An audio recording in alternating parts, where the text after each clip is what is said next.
Today we're going to talk about what I think people are missing about Jeremiah Criddell, and all that's coming up after the bumper. What do you mean you don't subscribe to my son's YouTube channel?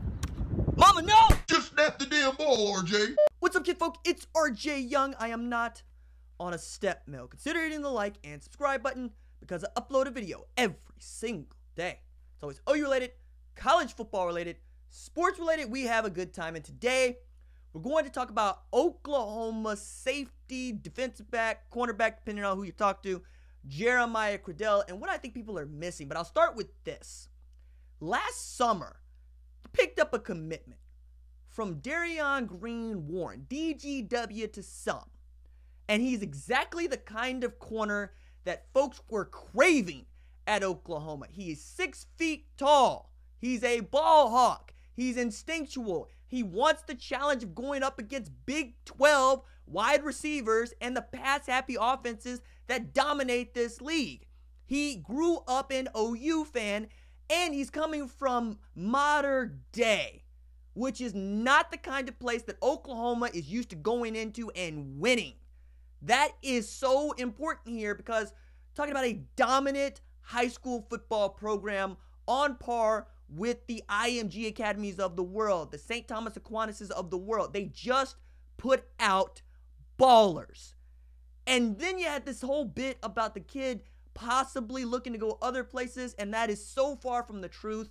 And really, just leave it alone. He's coming to Oklahoma. There is nothing in this guy's background that says that he's going to decommit, go somewhere else. So I always tell the kids, take all of your visits, especially all of your officials, if you can take them, because you only get to visit some of these places in the world once, and now you're trying to cash your lottery ticket that you've already cashed and picking up your commitment to your dream school and get to the NFL. But Jeremiah Criddell was a late addition to this 2019 class, so much so that nobody expected the dude to commit when he did. Right up until the end, folks that I was talking to around him, folks that know from recruiting in the area, like my buddy Greg Biggins, who covers the West Coast, everybody was thinking Oregon because of what Mario Cristobal was able to do. Got Kayvon Thibodeau to come there, and they are looking to be the class of the Pac-12. And you thought Jeremiah Criddell would want to stay on the West Coast and go up there. And remember, this is the top safety on the West Coast. And I know this is a loaded safety class with Dax Hill at the top, Jordan Battle behind him, and we don't even talk about Jamal Morris in the way that we should, who apparently is turning heads in winter testing and winter training just ahead of the start of spring football practice. But Jeremiah Criddell could be the guy that turns the tide for Oklahoma in the Los Angeles area, which is a hotbed for recruiting, will be forever. It's like going into Miami, right? It's like going into Allen. It's like going into Houston. It's like going into Ohio, picking up these kids and bringing them back to Oklahoma.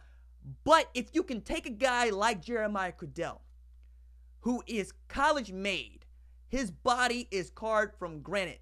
I talked to folks close to him that watched him play week in and week out at Mater Dei. He is a stud physically.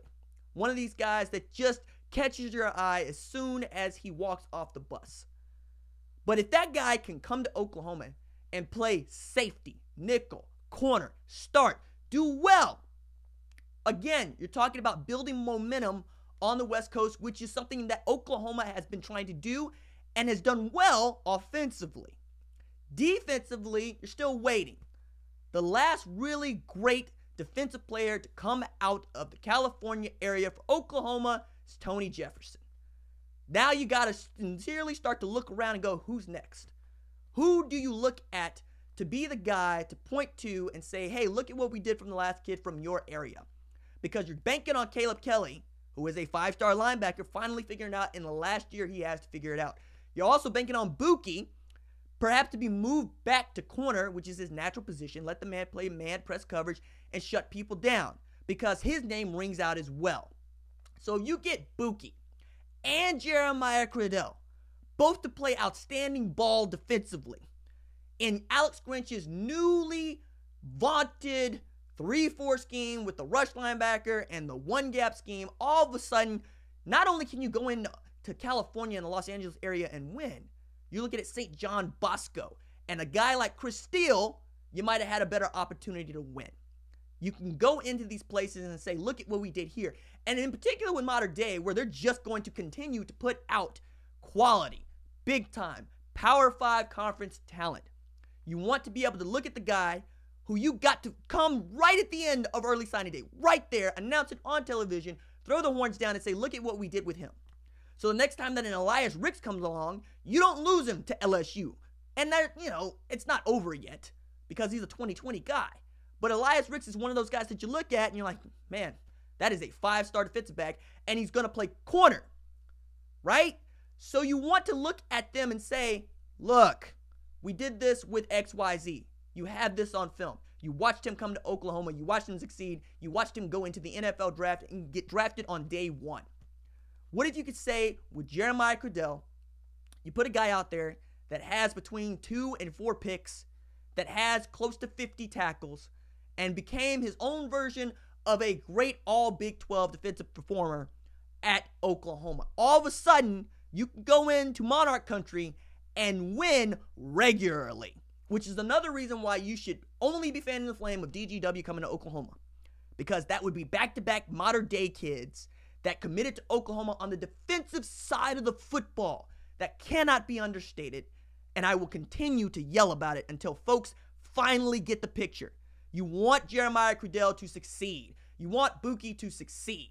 Talking about how bad these kids are or could be is not going to help you in the way that you think it might help you. Because contrary to your belief, kids need positive reinforcement to succeed. Your negative thoughts, the things that you say about them when they know they got their butts handed to them, aren't going to help them. Matter of fact, it's how your Mike Stoops and you get fired. All right, that's it for me. Deuces.